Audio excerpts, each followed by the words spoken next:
नमस्कार, मैं हूं आपके साथ खुशबू सिंह। स्वागत है आपका युग चरण में। चलिए शुरुआत करते हैं बुलेटिन की।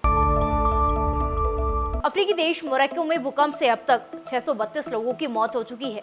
329 लोग जख्मी हो गए हैं। मोरक्को जियोलॉजिकल सेंटर ने बताया कि भूकंप की तीव्रता 7.2 थी। ये शुक्रवार की देर रात आया। हालांकि यूएस जियोलॉजिकल सर्वे ने इसकी तीव्रता 6.8 बताई है। कहा कि ये इस इलाके में 120 साल में आया सबसे ताकतवर भूकंप है। मोरक्को की स्टेट टेलीविजन ने बताया कि भूकंप की वजह से कई इमारतें ढह गई हैं। सोशल मीडिया पर भूकंप से जुड़े कई वीडियो तेजी से वायरल हो रहे हैं, जिसमें लोग भागते हुए नजर आ रहे हैं। भूकंप का एपिसेंटर एटलस पर्वत के पास इगील नाम का गांव बताया जा रहा है, जो माराकेश शहर 70 किलोमीटर की दूरी पर है। भूकंप की गहराई जमीन से 18.5 किलोमीटर नीचे है। पुर्तगाल और अल्जीरिया तक भूकंप के झटके महसूस किए गए। नई दिल्ली में G20 की शुरुआत हो चुकी है। प्रधानमंत्री मोदी ने भारत मंडपम में विदेशी मेहमानों का स्वागत किया। पीएम ने अपने उद्घाटन भाषण में मोरक्को भूकंप में मारे गए लोगों को श्रद्धांजलि दी। उन्होंने कहा, दुख की घड़ी में हम मोरक्को के साथ हैं और लोगों की हर संभव मदद करेंगे। समिट में प्रधानमंत्री ने अफ्रीकन यूनियन को G20 का परमानेंट मेंबर बनाने का प्रस्ताव रखा। बतौर अध्यक्ष पीएम ने जैसे ही इसे पारित किया, अफ्रीकन यूनियन के हेड अजाली ओसोमानी जाकर पीएम मोदी के गले लग गए। भारत के प्रस्ताव का चीन और यूरोपियन यूनियन ने भी समर्थन किया। अफ्रीकन यूनियन को G20 की मेंबरशिप मिलने से अफ्रीका के 55 देशों का फायदा होगा। पीएम ने कहा कि कोरोना के बाद विश्व में विश्वास का संकट पैदा हो गया है। यूक्रेन युद्ध ने इस संकट को और गहरा कर दिया है।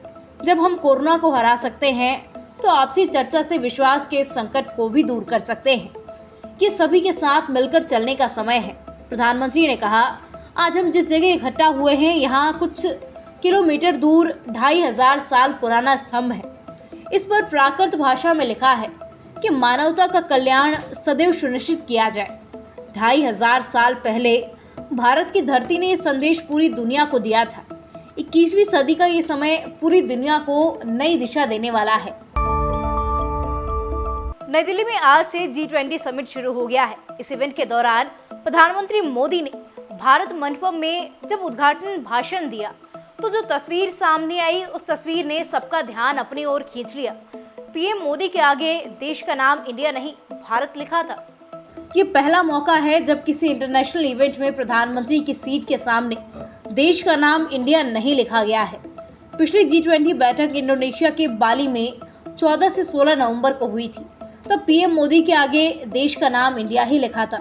इस विवाद की शुरुआत 5 सितंबर को हुई थी, जब राष्ट्रपति भवन की तरफ से आयोजित किए गए डिनर के इन्विटेशन कार्ड पर प्रेसिडेंट ऑफ इंडिया की जगह प्रेसिडेंट ऑफ भारत लिखा गया था।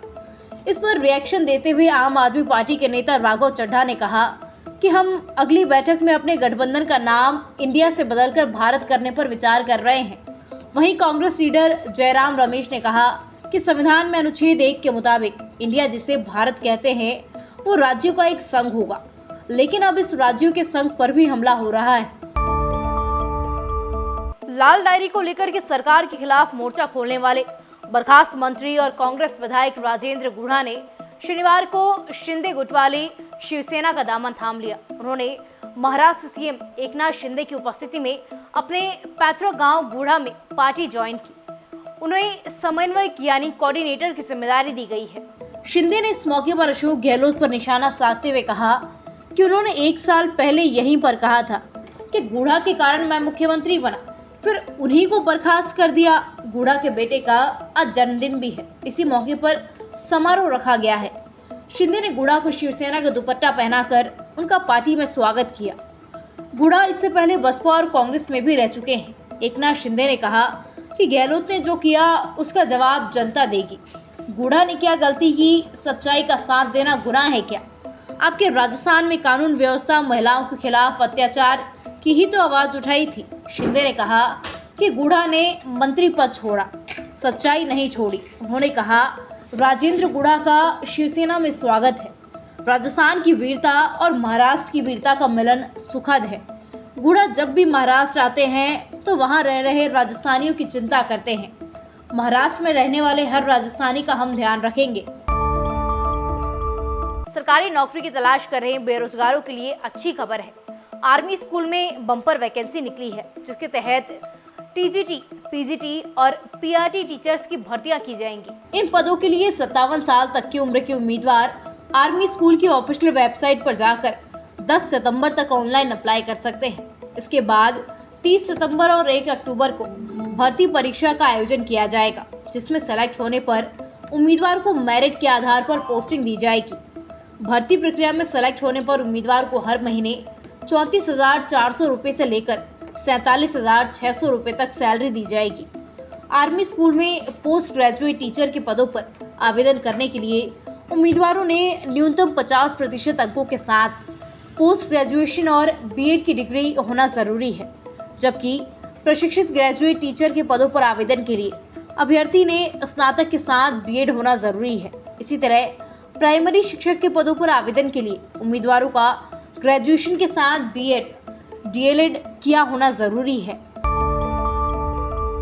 ऐसी तमाम खबरों को देखने के लिए सब्सक्राइब कीजिए हमारे चैनल को और यूं ही बने रहिए युग चरण के साथ।